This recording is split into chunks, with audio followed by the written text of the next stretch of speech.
Assalamualaikum warahmatullahi wabarakatuh. Salam sejahtera untuk kita semua. Swastiastu, Namo Buddhaya, salam kebajikan.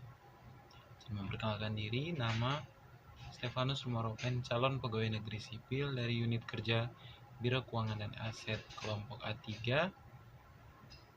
kelas A3 kelompok 1. Baik, hari ini saya akan menjelaskan mengenai jurnal learning yang ada di agenda 1 mengenai sikap perilaku bela negara, yang dimana pada agenda 1 ini terdapat 3 modul, yaitu yang pertama wawasan kebangsaan dan nilai-nilai bela negara, kedua ada analisis isu kontemporer, dan juga kesiapsiagaan bela negara.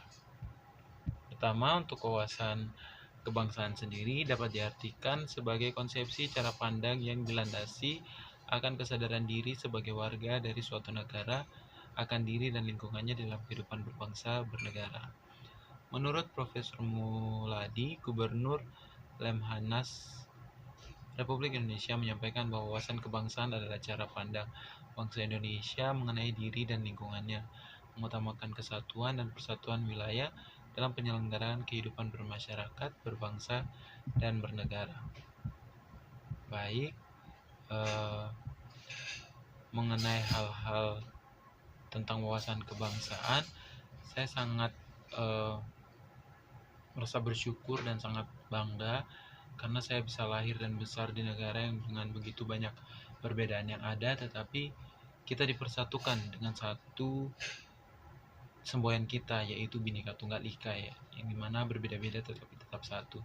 Tidak memandang warna kulit, agama maupun ras yang ada, kita tetap selalu bersatu. Baik, untuk modul kedua yaitu ada analisis isu kontemporer. Dilatar belakangi oleh tujuan reformasi birokrasi pada tahun 2025 untuk mewujudkan birokrasi kelas dunia, merupakan respon atas masalah rendahnya kapasitas dan kemampuan pegawai negeri sipil dalam menghadapi perubahan lingkungan strategis yang menyebabkan posisi Indonesia dalam percaturan global belum memuaskan. Hal ini didasari oleh Undang-Undang Nomor 5 Tahun 2014 tentang Aparatur Sipil Negara, secara signifikan telah mendorong kesadaran PNS untuk menjalankan profesinya sebagai ASN dengan berlandaskan pada nilai dasar, kode etik, dan kode perilaku.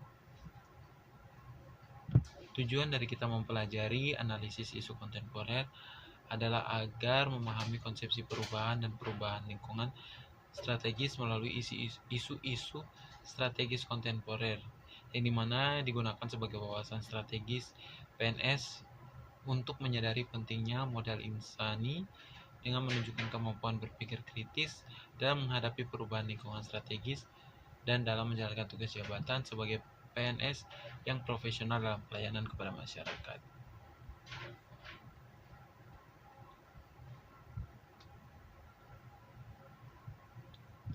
Isu-isu strategis kontemporer yang dapat kita lihat yang sering terjadi yaitu seperti korupsi, penggunaan narkoba dan obat-obat terlarang lainnya, zat adiktif, dan juga terorisme dan radikalisme. Mengapa sangat perlu kita mempelajari analisis isu kontemporer ini agar ketika kita sebagai calon pegawai negeri sipil yang akan nantinya dilantik sebagai seorang pegawai negeri sipil, kita sudah mengetahui isu-isu apa yang sedang marak ataupun isu-isu apa yang dapat menyebabkan terjadinya perpecahan di antara kita. Tentunya sebagai seorang pegawai negeri sipil, sudah sebagai tugas kita menjadi garda paling terdepan dalam melindungi dan menjaga serta menjadi pemegang teguh bagi kebijakan ataupun peraturan yang telah kita buat.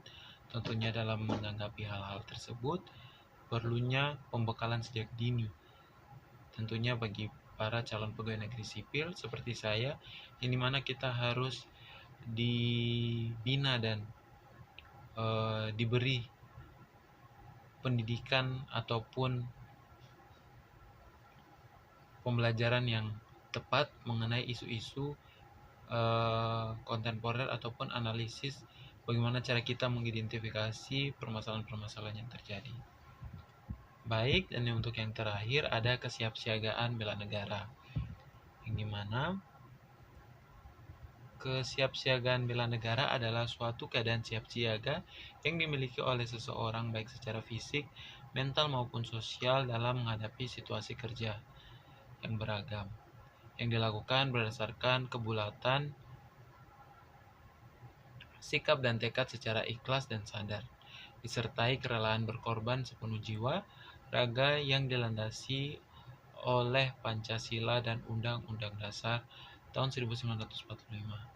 Untuk apa? Untuk menjaga, merawat, serta menjamin kelangsungan hidup berbangsa dan bernegara. Dari hal-hal yang kita sudah lihat tersebut, terdapat 5 rumusan nilai bela negara, yaitu ada rasa cinta tanah air, sadar berbangsa dan bernegara, setia kepada Pancasila sebagai ideologi negara, rela berkorban untuk bangsa dan negara, dan mempunyai kemampuan awal bela negara. Dari hal-hal tersebut, kita memiliki beberapa indikator.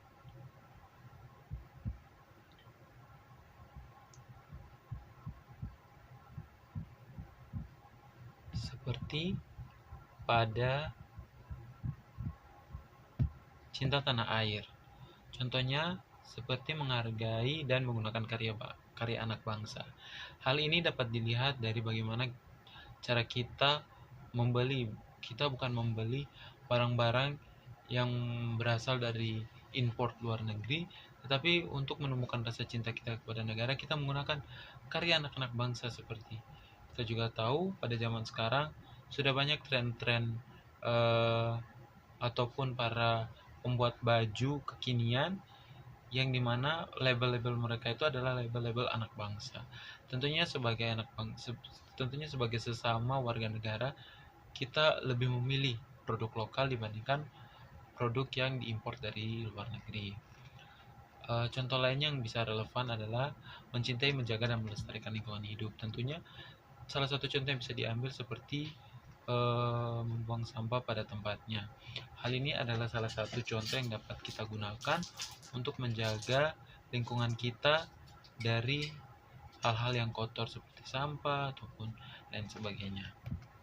Yang kedua, ada sadar berbangsa bernegara, yang dimana disiplin dan bertanggung jawab dalam tugas yang diberikan. Itu merupakan indikator yang dapat memperkuat kita dan juga sebagai bentuk disiplin bagi kita. Ketiga adalah setia kepada Pancasila sebagai ideologi negara. Salah satu contohnya adalah menjalankan ibadah wajib kita yang dimana menyesuaikan dengan agama masing-masing. Saya sendiri agama Kristen dan saya selalu mewajibkan diri saya untuk melakukan tataan-tataan ibadah yang ada seperti ibadah pada hari Minggu ataupun ibadah-ibadah lainnya. Yang keempat adalah rela berkorban untuk bangsa dan negara. Salah satu indikator yang kita dapat gunakan adalah rela menolong sesama masyarakat, tidak memandang ras, tidak memandang agama, dan apapun perbedaan yang dimiliki, kita memiliki hati untuk membantu. Itu merupakan ciri khas kita sebagai bangsa Indonesia, di mana kita senang untuk menolong orang lain, bukan hanya sekedar menolong sesama kita orang Indonesia, tetapi kita juga mau menolong orang lain di luar ras kita ataupun di luar negara kita, dimana ketika kita bisa membantu, kita menolong mereka. Dan yang terakhir adalah mempunyai kemampuan awal bela negara seperti menjaga tubuh dan jasmani. Hal yang dapat dilakukan adalah seperti berolahraga, menjaga pola makan yang baik, pola makan yang sehat. Kita juga tahu bahwa terdapat instruksi seperti 5 sehat 4 sempurna. Nah, hal-hal seperti itu merupakan wujudan dari awal-awal mempunyai kemampuan untuk bela negara. Tidak perlu seperti harus melakukan suatu hal yang luar biasa, tetapi dengan menjaga diri kita sendiri agar tetap sehat dan bugar adalah salah satu bentuk awal kita berbela negara. Baik, sekian untuk jurnal e-learning yang sudah saya dapatkan selama hari pertama sampai hari keempat. Saya sangat bersyukur karena dengan hal-hal tersebut saya banyak belajar dan dapat banyak pengetahuan mengenai wawasan kebangsaan, isu kontemporer maupun bela negara yang mana sudah disesuaikan dan betul-betul sesuai dengan apa yang dibutuhkan oleh negara ini. Sekian dan terima kasih. Saya ucapkan Assalamualaikum warahmatullahi wabarakatuh. Salam sejahtera untuk kita semua. Shalom, Om Swastiastu, Namo Buddhaya, salam kebajikan.